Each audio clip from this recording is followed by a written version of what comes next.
Hi guys, I'm Nilski Vlog. Magluto tayo guys ng banana flour. Ito guys. So, una, naglagay ako ng kado guys. Mustard seeds. After that, maglagay ako ng garlic guys. I-fry ko yan hanggang mag-brown. Ay! Ito nakakaayaw ko guys magluto guys. Kasi yung garlic na yan ay yung ano na yan guys. Yung matalon. Yung mustard seeds. Hirap talaga guys. Then, yung green chili. Lagay ko na. Tapos, ilagay ko ang curry. So, pinahinaan ko lang ang fire.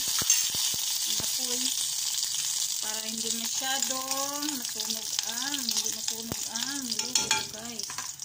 Tapos, nilagay ko guys ang banana flour. Sa Bisaya pa, puso na guys. Puso. Puso ng damdamin, puso ng saging, puso ng mga taong walang puso. Ayan guys. At guys, haluin na natin yan. Yan. Lagyan ng asin.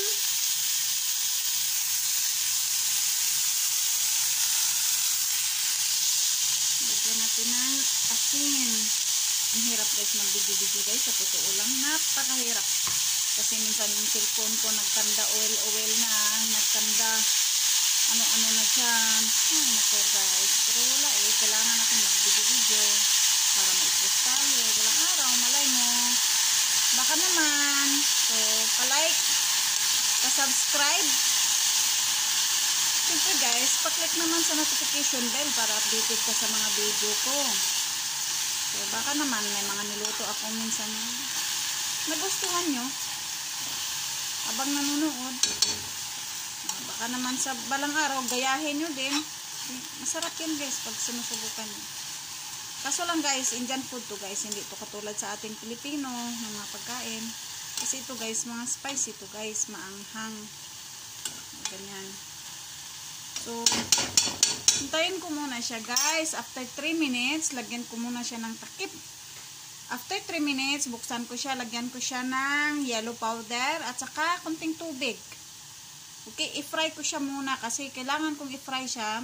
Medyong tubig na maliit galing sa sa hinuhugasan ko to. Hinuhugasan siya maayos Nipigaan ng maayos, asin, ganun.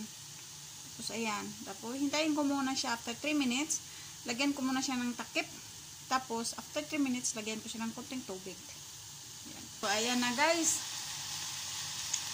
Kailangan ko yan guys, lagyan ng konting tubig.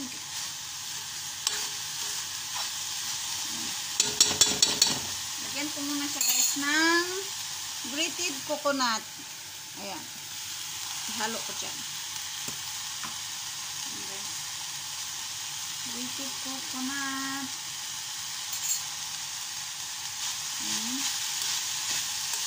Halo ko dyan guys.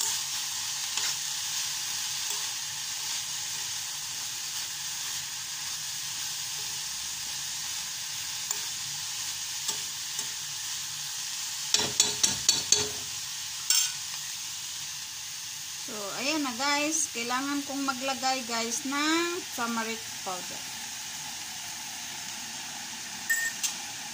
Sa Bisaya pa, kalawag ba? Kalawag. Ang buto, kalawagin man na siya.